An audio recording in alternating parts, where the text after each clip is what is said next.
The Storyteller's Burrow. The Death of a Government Clerk. Антон Павлович Чехов. This story is also known as the death of a civil servant. One fine evening, a no less fine government clerk called Ivan Dmitrich Chervyakov was sitting in the second row of the stalls, gazing through an opera glass at the cloches de Corneville. He gazed and felt at the acme of bliss.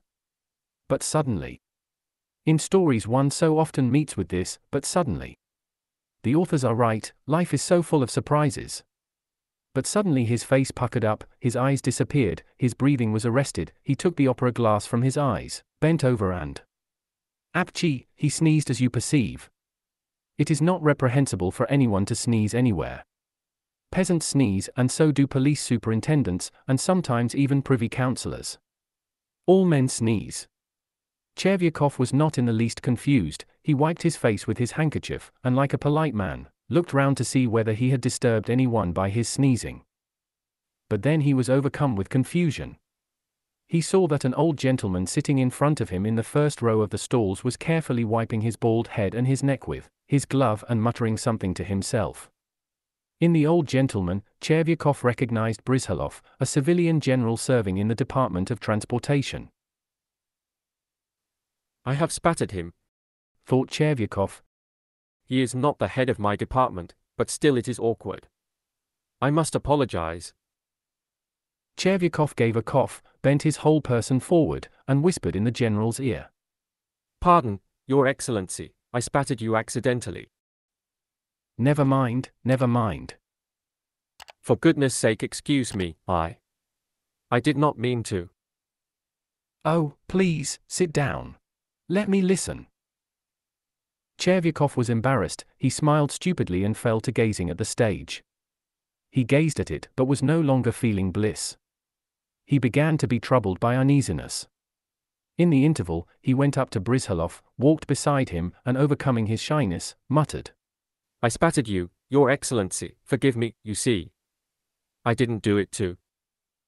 Oh, that's enough. I'd forgotten it, and you keep on about it, said the general, moving his lower lip impatiently. He has forgotten, but there is a fiendish light in his eye, thought Chervyakov, looking suspiciously at the general. And he doesn't want to talk. I ought to explain to him that I really didn't intend, that it is the law of nature, or else he will think I meant to spit on him. He doesn't think so now, but he will think so later. On getting home, Chervyakov told his wife of his breach of good manners. It struck him that his wife took too frivolous a view of the incident. She was a little frightened, but when she learned that Brizhalov was in a different department, she was reassured. Still, you had better go and apologize, she said, or he will think you don't know how to behave in public. That's just it. I did apologize, but he took it somehow queerly, he didn't say a word of sense. There wasn't time to talk properly. Next day Chervyakov put on a new uniform, had his hair cut and went to Brizhalov's to explain. Going into the general's reception room, he saw there a number of petitioners and among them the general himself, who was beginning to interview them. After questioning several petitioners, the general raised his eyes and looked at Chervyakov. Yesterday at the Arcadia, if you recollect, Your Excellency, the latter began, I sneezed and accidentally spattered. Except. What nonsense. It's beyond anything. What can I do for you? Said the general, addressing the next petitioner. He won't speak, thought Chervyakov, turning pale. That means that he is angry. No, it can't be left like this. I will explain to him. When the general had finished his conversation with the last of the petitioners and was turning towards his inner apartments, Chervyakov took a step towards him and muttered. Your Excellency. If I venture to trouble Your Excellency, it is simply from a feeling, I may say, of regret. It was not intentional, if you will graciously believe me. The general made a lachrymose face and waved his hand. Why, you are simply making fun of me, sir, he said as he closed the door behind him. Where's the making fun in it? Thought Chervyakov. There is nothing of the sort. He is a general, but he can't understand.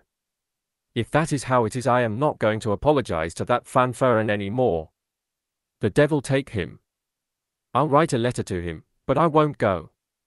By Jove, I won't. So thought Chervyakov as he walked home. He did not write a letter to the general. He pondered and could not make up that letter. He had to go next day to explain in person. I ventured to disturb your excellency yesterday, he muttered, when the general lifted inquiring eyes upon him. Not to make fun, as you were pleased to say. I was apologizing for having spattered you in sneezing. And I did not dream of making fun of you.